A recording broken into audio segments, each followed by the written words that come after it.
ये हैं, देख सकते हैं जो एमएस वीडियो वायरल हुआ है। आप सोच सकते हैं ये पीड़िता है और इनको यादव जाति के नाम को भी लेकर टॉर्चर किया गया था। ये सिपाही चाचा जो नाम है इनके द्वारा। आप पीड़िता का हालत देख सकते हैं। ये न्याय जो कोर्ट है उससे और पुलिस कर्मियों से ये कह के समाज से गुहार लगा रही है कि हमें न्याय दिलाया जाए। हमको बोला कि जादव के लड़की में खून में उबाल ज्यादा होखेला, जे हम ही तोहरा के ठंडा करम। अनुपम के पवनवा ठंडा कैलक, तोहरा के हम ठंडा करम। उस समय जब आपका होश नहीं था तो आप वीडियो फिर कैसे? जब आप लोग को मैं खुलम चैलेंज देता हूँ कि ऐसे काम कीजिएगा तो सीधे जिस चीज़ से आप लोग करते हैं ऐसे गलत काम ना, उसी चीज़ को मैं काट दूंगा। अच्छा, 2 साल से फील्ड में हमारे साथ कभी नहीं ऐसा हुआ है। हमारा परिवार के, हमारा समाज के कभी नहीं ऐसा हम होने दिए थे कि नहीं हम अपना परिवार के नाम रोशन करेंगे कुछ बनकर, लेकिन हमको ऊपर किसी का दया नहीं आ रहा। तो हो सकता है कि उसकी माँ ऐसे ही पैदा की होगी कि बेटा एक काम करना कि जिस तन से तू पैदा लिया है ना उसी तन को तुम आज शोषण करना। तो उसी तन से वो आया है और उसी तन को शोषण करता है। तो जब हम उनको समाज के बच्ची नहीं है तब ने मेरा कॉल नहीं उठाते हैं। अगर उनको समाज के हम बच्ची रहते तो जरूर मेरा कॉल उठाते। आपके मांग में सिंदूर हमको नजर आ रहा है, तो क्या आपने अपने हस्बैंड से या घर से सलाह लेके पैसा दिया था? और होटल वाला के हम जबरदस्ती, वो रूम नहीं खोल रहा था, हम जबरदस्ती उसको हम गेट खोलवाए और गेट खोल के हम स्टेशन पर आ गए।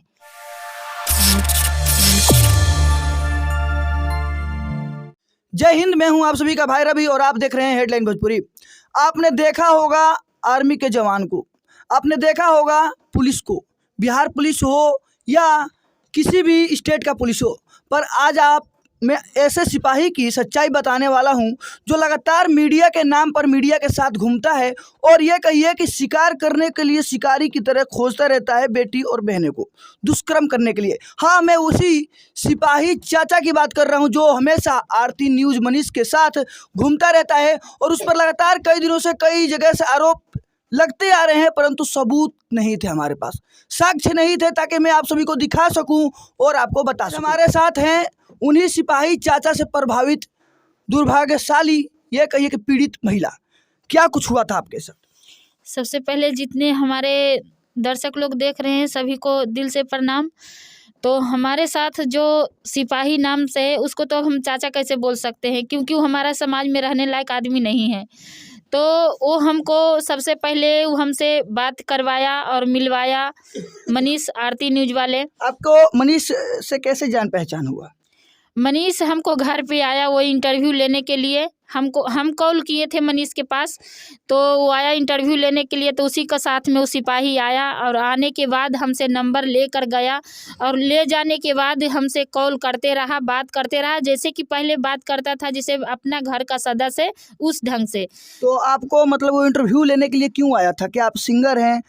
क्या कुछ के लिए, किस लिए इंटरव्यू करने के लिए आया था, किस मकसद से? हम सिंगर हैं, हम गाते होते हैं और हमारे पास कोई अवसर था तो हम इंटरव्यू लेने के लिए बुलाए थे। जैसे कि सामाजिक काम था इस तरह के, तो हम आए थे, बुलाए थे। तो फिर वो आया और इंटरव्यू लेकर गया और हमसे नंबर लेके सिपाही गया और जाने के बाद वो 10 दिन हुआ तो बात करते रहा।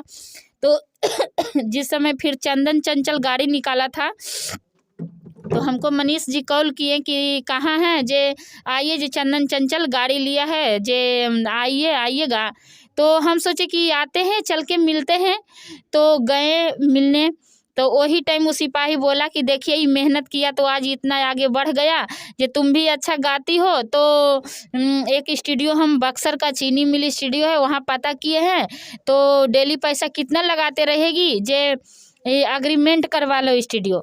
ये सिपाही चाचा ने बोला था या जो पत्रकार के तौर पर एक कॉमेडियन है मनीष, उसने बोला था? नहीं, ये सिपाही बोला था, मनीष नहीं बोला था। सिपाही बोला कि स्टूडियो एग्रीमेंट करवा लीजिए तो आप स्थायी गाते रहिएगा और आपका गाना हिट कर जाएगा जब तक वो गवाते रहेगा। हमको उतना समझ में नहीं था कि ये सब क्या होता है, लेकिन हम फिर बाद में एक स्टूडियो वाला भैया से पता किए तो बोले कि जब हाँ एग्रीमेंट होता है जो 3 लाख रुपया लगेगा। तो ये इनसे हम फिर पूछे थे, बोला कि 2 लाख रुपया लगेगा, हम करवा देंगे। ये मेरा हमने पेफॉर्म चलाते नहीं, गूगल चलाते हैं, कुछ नहीं चलाते हैं, हमसे ये बात किया। और एक राइटर है, वही बक्सरे का राइटर है, उनसे वो बात कराया और तो आप 2 लाख रुपया देने के लिए तैयार हो गए? जी, हम 2 लाख रुपया देने के लिए तैयार हो गए। बोले कि ठीक है, राइटर से भी बात करवा दिया, स्टूडियो वाले से भी बात करवा दिया। तो हम बोले हम ये सोचे कि कोई आम व्यक्ति गलत कर सकता है, लेकिन एक ये सिपाही का पोस्ट पे है, ये सामाजिक आदमी समाज के अंदर काम कर रहा है, तो हाँ ये कैसे गलत करेगा। हम ये सोचे और ये सोच के हम उसको 2 लाख रुपया कैश दिए अपना। अभी आपके मांग में सिंदूर हमको नजर आ रहा है, तो क्या आपने अपने हस्बैंड से या घर से सलाह लेके पैसा दिया था? नहीं, हम अपना हस्बैंड से पूछे थे तो वो बोले कि ठीक है, जब तुमको ये चीज़ में इंटरेस्ट है तो दे दो। वो भी आगे बढ़ने के लिए हमको मना नहीं करते तो थे, सपोर्ट किया करते थे? जी सपोर्ट किया करते थे। और हम लोग सामाजिक तौर से काम करते आए, कभी अपना समाज में कभी नहीं कुछ ऐसा दिखाए और नहीं किए कि हमारा घर वाला हम पे कोई शक करे। तो हमारा हस्बैंड भी बोले कि ठीक है, जब तुमको इंटरेस्ट है तो करो, दे दो। तो हम वो पैसा जहाँ से हम लाए हैं पैसा, वो भी सबूत है, क्योंकि करौटा जगदम्बा स्थान जानते हैं, वहाँ पर मेरा मौसी का घर था। वहाँ पे हम ज़मीन 2 कट्ठा खरीदे थे 5 साल पहले, तो वही ज़मीन हमको बिक गया था। तो 2 लाख रुपया मेरा कैश घर में था और वही पैसा हम धैल था और इनसे बात करिए लिए थे। और ये बोला कि ठीक है, हम कल स्टूडियो जा रहे हैं, जो पैसा दे दो, अग्रीमेंट करवा देते हैं। फिर हम क्या किए कि ठीक, हम बोले कि ठीक है जी, आ जाइए, जे ले लीजिए, पटना आके दे दें। तो बोला कि न जे हम फतुहे आवतनी ले लें। वो आया मेरा घर पे, चाय पिया, चाय पीने के बाद एक छोटा सा कागज ले लेता, उस पर हमसे तो आपके हस्बैंड तो जानते होंगे कि ये सिपाही चाचा है, भोजपुरी में प्रमोट करता है जो कुछ भी जिस माध्यम से? हाँ, वो जानते हैं। और मेरा घर का पूरे सदस्य जानते हैं कि ये प्रमोट करते हैं। तो फिर हम पैसा देने के बाद पैसा ले लिया, सिग्नेचर हमसे करवा के और चला गया। पैसा लेने के बाद हम 10 दिन बाद हम उनको पर कॉल किए कि क्या हुआ, अग्रीमेंट करवाएं और हमको कोई कागज़ नहीं भेजे, जे क्या हुआ। तो बोला ठीक है, जे कल तू आ जाइए बक्सर के स्टूडियो, हम तोरा के गाना लिखा देनी है, गाना गा लिया जब तक काम हो रहा। हम बक्सर गए स्टूडियो, मेरा 4 गो गाना था, 2 ही गो गाना कौन सा गवाए। स्टूडियो है ये? बक्सर का चीनी मिल स्टूडियो है। चीनी मिल स्टूडियो किस तरफ है, मतलब लोकेशन ये है, जैसे ही हम बक्सर स्टेशन से इधर उतरते हैं तो ये पूर्वे की ओर है, जिसे फाटक गिरता है ना, वहीं पे वो स्टूडियो है। और वो स्टूडियो का प्रूफ भी है मेरे पास। तो फिर वहाँ गए और हमको गाना गवाने के बाद वो शिल्पी जा रही थी कहूँ तो हमसे 2 मिनट खातिर शिल्पी से ट्रेन में मिलवाया। और मिलवाने के बाद हम बोले कि ट्रेन है तो हमको ट्रेन पकड़वा दीजिए, हम घर चल जाएंगे। वो फिर ट्रेन नहीं पकड़वाया, फिर चाय पिलाया। और चाय पिलाने के बाद एक और जेंट्स था उसको साथ, वो लाल रंग का टी शर्ट पहने हुआ था। वो चाय पिलाकर उसी का साथ वो गया, हम वहीं पे बैठल थे। जब गए उधर से वो आया, एक कोल्ड ड्रिंक खरीद कर लेकर आया। वो कोल्ड ड्रिंक में वो क्या उधर से मिला के लाया जो हम देखे थे नहीं, और वो कोल्ड ड्रिंक हमको दे दिया ला के, बोला कि लीजिए पी लीजिए। तो हम बोले हम कोल्ड ड्रिंक नहीं पीते हैं, हम लोग का गला खराब हो जाएगा। फिर बोला नॉर्मल है, तो हम देख के और थोड़ा थोड़ा करके पिए। जब आधा कोल्ड ड्रिंक हम पिए तो पीने के बाद क्या हुआ कि हमको चक्कर जैसा आने लगा। चक्कर आने लगा तो हम बोले कि देखिए जी, हम कोल्ड ड्रिंक पीते थे, हमको साथ ऐसे नहीं हुआ था, आज काहे ऐसे हो रहा। तो बोला कि खाली पेट में पी लूँ है, वही से ऐसे हो रहा। तो फिर हम पी गए धीरे धीरे बैठ के, हम भी सोचे कि खाली पेट में पिए हैं तो ऐसा लग रहा। तो धीरे धीरे हम कोल्ड ड्रिंक पी गए और पीने के बाद 5-10 मिनट के बाद हमको कुछ समझ में नहीं आने लगा। तो उसको बोले हम कि ज़्यादा मेरा तबीयत खराब हो गई, आप क्या दे दिए। तो फिर वो बोला कि आपको हमको उसी समय शक होने लगा था? हमको शक हो गया कि ये लगता है कि कुछ मिला दिया। तो जैसे ही हम वहाँ से हम बोले कि हमको देखिए तबीयत ख़राब हो गई, आप क्या मिला दिए। हमको डांट के बोला, और डांट के बोलने के बाद फिर बोलता है कि यहीं पे बगलिए में हमारा रूम बा, चला रूम पर आराम कर लिया। हम बोले हम कोई रूम पे नहीं जाएंगे। जैसे जैसे हम बात कर रहे थे वैसे वैसे मेरा सेहत डैमेज होते हुए जा रहा था। फिर वहाँ से वो लेकर, हमको उतना समझ में भी नहीं आ रहा था, वो लेकर हमको, मेरा बैग था, मेरा बैग वो ले लिया और लेने के बाद वो चल गया। बक्सर तो बाइक पे गए थे कि आप लोग कार में बैठ गए? नहीं, कुछ में भी बैठे थे नहीं। बक्सर जस्ट स्टेशन के बगले में वो एक होटल था, वो होटल में लेकर हमको गया। जब लेकर गया तो हम वहाँ गया, हम 2 बार सीढ़ी पर ढनमना गए, गिर गए। तो फिर वो बोला कि चलो आराम आराम से। फिर हम वहाँ गए तो ज़बरदस्ती जैसे हम रूम में एंट्री किए, जैसा ही वो क्या किया कि हमको 2 बार हाथ पकड़ा, बोला कि सो जाइए सो जाइए। हम बोले हम नहीं सोएंगे, आप सो जाइए, हम बैठते हैं। हमको होश नहीं था, फिर भी हम इतना बात कर रहे थे। तो फिर हम फ़ोन लगाए अपना अपना करीबी के पास, तो बोले कि आप मत सोइएगा, जे आपको साथ वो गलत किया है, गलत कर देगा, कुछ पिला दिया है। फिर जैसा ही हम सोए, कब हम सोए बेड पे वहाँ चेयर पर बैठल बैठल कब सोए हमको कोई पता नहीं चला। जब पता नहीं चला, फिर जैसा ही हम नींद टूटा देखे तो हमको होश उड़ गया। और वहाँ से क्या किया कि हम थोड़ा सा वीडियो बनाए, और वीडियो बना के फटाक से हम अपना कपड़ा पहने और हम स्टेशन पे हम आ गए। जब आपका होश नहीं था तो आप वीडियो फिर कैसे? जब हम होश में हम आए, भोर हुआ तो हम होश में आए। उस समय का वीडियो था? उस समय के वीडियो है, आप वीडियो में भी देख सकते हैं कि किस समय के वीडियो है। तो वीडियो हम जब होश में आए तो वो सोया हुआ था, तो हम वीडियो बना लिए कि देखिए अब हम मेरे साथ ये क्या कर बैठा। तो हम वीडियो बनाए, वीडियो बनाकर फटाक से हम अपना कपड़ा पहने, कपड़ा पहन के हम रूम से निकल गए।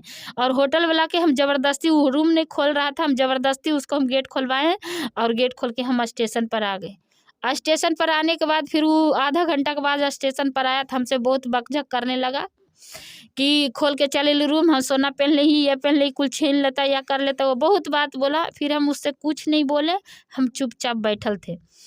और इतना हमको साथ टॉर्चर किया है, इतना टॉर्चर किया है कि हम यही कहना चाहते हैं, हमारे जो कहता है कि खेसारी भैया कहे जाते हैं, हम तो कहना नहीं चाहते हैं, लेकिन हमारा वो जात बिरादरी है, उनको चलते हम हर आदमी से लड़ते हैं। उनको बच्ची के ऊपर गाना गाया तो हम हर आदमी से हम लड़े, हर आदमी से हम बात किए कि हमारा समाज के बच्ची है, खेसारी भैया कुछ गलती किया, खेसारी भैया के कहो, मेरा बच्ची के ऊपर मत कहो, वो मेरा बेटी हो, मेरा भतीजी है। लेकिन आज ऐसा हमारे साथ हुआ है तो क्या खेसारी भैया नहीं देख रहे हैं? वो एक आवाज़ नहीं उठाए हैं। आपने खेसारी लाल यादव का टैटू भी बनवाया है। खेसारी लाल यादव का टैटू के नाम के टैटू गर्ल से भी आप फेमस है जी। और खेसारी भैया कहाँ थोड़ा दिखा सकती हैं आप कहाँ टैटू? खेसारी भैया के पर्सनल नंबर पे हम कॉल करते हैं, कॉल नहीं उठाते हैं, कॉल काट देते हैं। और उनको मैनेजर के पास भी कॉल करते हैं तो कोई कॉल नहीं उठाते हैं, कॉल काट देते हैं। तो जब हम उनको समाज के बच्ची नहीं है तब ने मेरा कॉल नहीं उठाते हैं। अगर उनको समाज के हम बच्ची रहते तो ज़रूर मेरा कॉल उठाते। तो हम यही कहना चाहते हैं, जितने हमारे देश का आदमी है, जितने हमारे समाज का आदमी है, हमको सपोर्ट कीजिए। और नहीं सपोर्ट कीजिएगा तो फिर तो हम आगे अपना रास्ता देखेंगे। अब हम इससे क्या बोले, ज़्यादा हमको बोलने का हिम्मत नहीं पड़ रहा है, लेकिन फिर भी हम अपना देखकर हम बात कर रहे हैं कि नहीं बात करेंगे तो हमको अन्याय नहीं मिलेगा। हम समाज में किस तरह से रहेंगे? हम एक सामाजिक बच्चा है। आज हम 2 साल से फील्ड में, कैमरा दिखाइए ना। हम 2 साल से फील्ड में, हमारे साथ कभी नहीं ऐसा हुआ है। हमारा परिवार के, हमारा समाज के कभी नहीं ऐसा हम होने दिए थे कि नहीं हम अपना परिवार के नाम रोशन करेंगे कुछ बनकर, लेकिन हमको ऊपर किसी का दया नहीं आ रहा। तो ये हैं, देख सकते हैं जो MS वीडियो वायरल हुआ है। आप सोच सकते हैं ये पीड़िता है और इनको यादव जाति के नाम को भी लेकर टॉर्चर किया गया था। ये सिपाही चाचा जो नाम है इनके द्वारा। आप पीड़िता का हालत देख सकते हैं। ये न्याय जो कोर्ट है उससे और पुलिस कर्मियों से ये कह के समाज से गुहार लगा रही है कि हमें न्याय दिलाया जाए।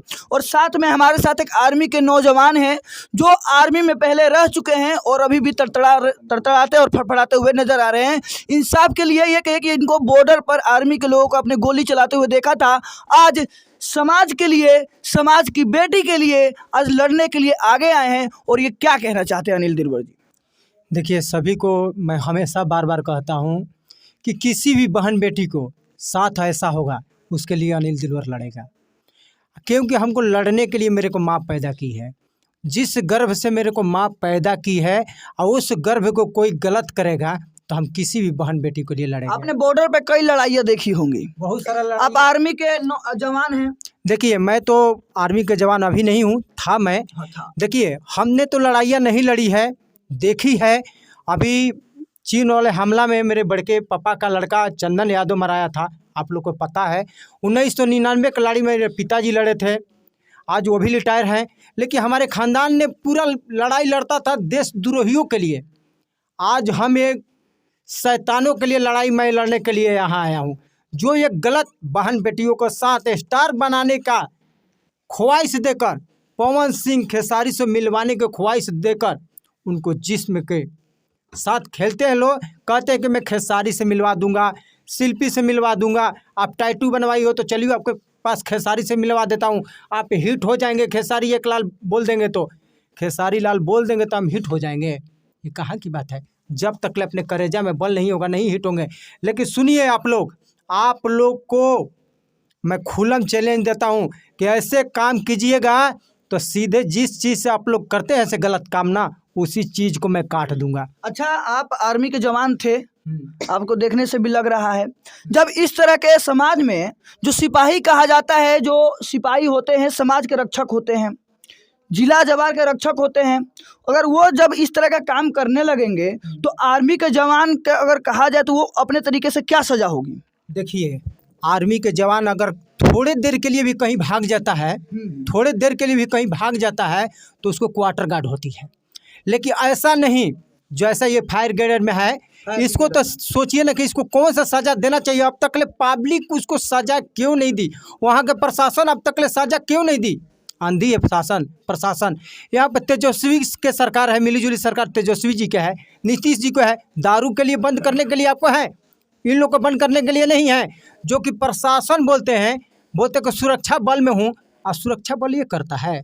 मैं तो कभी सुना नहीं हूँ। कसम खिलाया जाता है कि मैं कसम खाता हूँ कि जो भी अन्याय होगा चाहे जो भी होगा उसका खिलाफ मैं खड़ा रहूँगा। गीता पे हाथ धके मैं कसम खाता हूँ कि जो भी करूँगा मैं देश के लिए, सुरक्षा के लिए करूँगा। ये नहीं कि देश को अपनी बहन बेटी की इज्जत लूटूंगा। जो ये बहन बेटी की इज्जत लूटा है, सिर्फ इसका इज्जत नहीं लूटा है, वो अपने बेटी का इज्जत लूटा है, क्योंकि एक देश का सिपाही है और उसका इज्जत नहीं लूटा है। इसको बेटी बोलता था, ये चाचा बोलती थी, तो वो अपने बेटी को नहीं छोड़ा। तो हो सकता है कि उसकी माँ ऐसे ही पैदा की होगी कि बेटा एक काम करना कि जिस तन से तू पैदा लिया है ना, उसी तन को तुम आज शोषण करना। तो उसी तन से वो आया है और उसी तन को शोषण करता है। मुझे तो लग रहा है कि वो अपनी माँ के साथ भी सोता होगा। मुझे 100% लग रहा है, 100% नहीं 200% लग रहा है कि जिस माँ ने उसको पैदा की है ना, उस माँ को वो कोख को तार दिया, समझे? उस माँ अगर जीवित होगी ना तो आत्महत्या कर लेगी। इसको बोलता हूँ कि तेरे को आत्महत्या कर लेना चाहिए अभी तक ले, क्योंकि तेरी बेटी देखेगी ना तो बर्दाश्त नहीं कर पाएगी। कह रहे अनिल दिलवर ऐसा बात बोल रहा है, तुम गलत काम किए होगे तब ना। ये लड़की झूठ बोलेगी, तुम्हारे से दुश्मनी है, खानदानी दुश्मनी है, और तुम बोलते हो कि जादू को ऐसे करता हूँ, गर्मी होता है। हाँ, उन्होंने क्या कुछ कहा था ऐसा? उन्होंने कुछ जादव के लेकर टिप्पणी किया था। वो हमको बोला कि जादव के लड़की में खून में उबाल ज्यादा होखेला, जे हम ही तोहरा के ठंडा करम।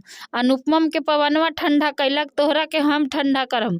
उस समय से हमको लगा कि बताइए, कभी हम लोग के साथ में कोई नजर उठा के बात नहीं करता था, आज हमको ये कैसे बोला? उस सिपाही का पूरा नाम मैं चाहूंगा कि दर्शकों को बताया जाए।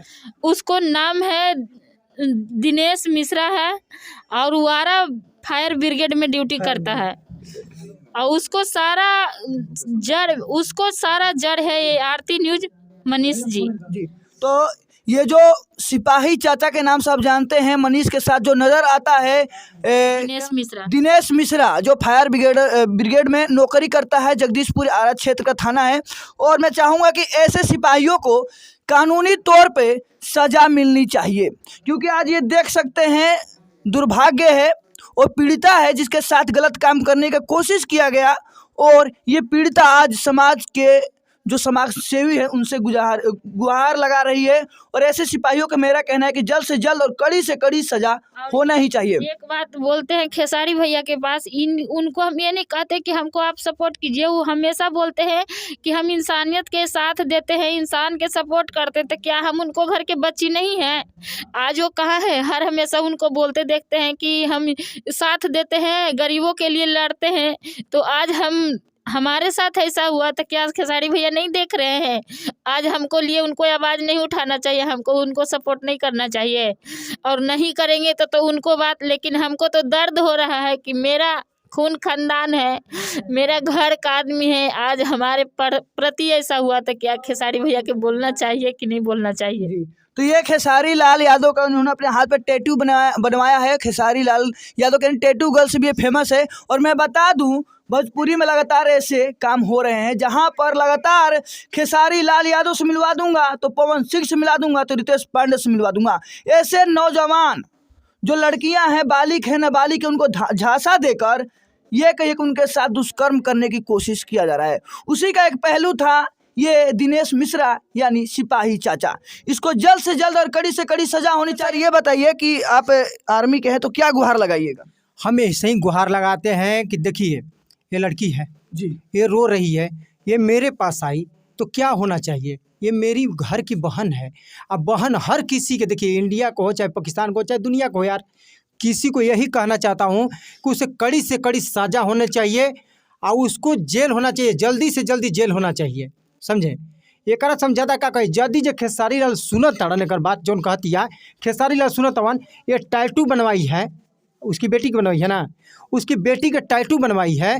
अगर ये मर जाती है तो साथे साथ समझ लीजिए कि तुम्हारा भी कुछ मर रहा है खेसारी लाल जी, क्योंकि ये आत्महत्या करती है तो इस बात पे जो लिखा हुआ है ना वो भी मर रहा है साथे साथ। इस बात को गौर कीजिएगा, समझे? मैं एक छोटा आदमी हूँ, बड़ी बात बोल रहा हूँ, आप लोग सोच लीजिएगा कि शॉर्टकट में मैं बहुत बड़ी बातें बोल रहा हूँ। तो आप लोग पवन सिंह हो आज चाहे खेसारी लाल हो, यार मिलने के लिए क्या तुम भी वही गौवा से पढ़ल बड़ा जौना गौवा से हम पढ़ल बनी, वही दुनिया से निकल बड़ा जौना दुनिया से हम निकल बनी, तो तहार लोग खातिर भेंट करे खातिर का अपन परिवार के बेचे के पड़ी, बहन बेटे के बेचे के पड़ी। जैसे मुसलमान भी बेचल जाता है, अंग्रेज भी बेचल जाता है, अब सिपाहियन भी बेचे के पड़ी, तब तार लो से भेंट होई। जरूरत नहीं है तार लो से भेंट कैला के, तू लोग खुश रह लो, लेकिन ऐसे सिपाहियों को जल्द से जल्द सज़ा मिलना चाहिए। अगर सज़ा नहीं मिलेगा तो बेटा सज़ा देने के लिए तो अनिल दिलोर को बनाया ही गया है। हम जात पात से उठ के काम करते हैं, कोई भी बहन बेटी को ये नहीं देखने आता हूँ कि जादव के है, मुस्लिम का है, सिख है कि ईसाई है। सिर्फ यहाँ पर पैदा होता है इंसान, उसे काट के मुसलमान बनाया जाता है। कोई भी जाति बनाई जाती है, सिर्फ इंसान पैदा होता है धरती पे। तो मैं इंसान हूँ, इस इंसानियत के लिए, इसके लिए मैं लड़ूंगा। और जब तक ले कहानी ख़त्म नहीं होगा, जब तक ले मैं लड़ूंगा। तो देख सकते हैं ये थी पीड़िता, और पीड़िता को न्याय दिलाने के लिए मैं यही कहूँगा कि आप सभी समाज के जो सेवक हैं एक हो जाएं और वीडियो को शेयर करें ताकि ज़्यादा से ज़्यादा लोगों तक पहुँचे। आरजेडी ऑफिस हो या जितना भी ऑफिस है, जितना भी मुख्यमंत्री हो या उप मुख्यमंत्री हो, सभी के पास वीडियो पहुँचे और इस पर जल्द से जल्द कार्रवाई हो और इस पीड़िता को जल्द से जल्द न्याय मिले। वैसे आप इसके बारे में क्या सोचते हैं? जो ये घटना हुआ है हमें कमेंट कर जरूर बताएं, और ऐसे सिपाहियों को क्या सज़ा मिलनी चाहिए ये भी जरूर बताएं। आप सभी इसी तरह हमारे साथ बने रहिए। कैमरामैन पांडे के साथ आपका भाई रवि। जय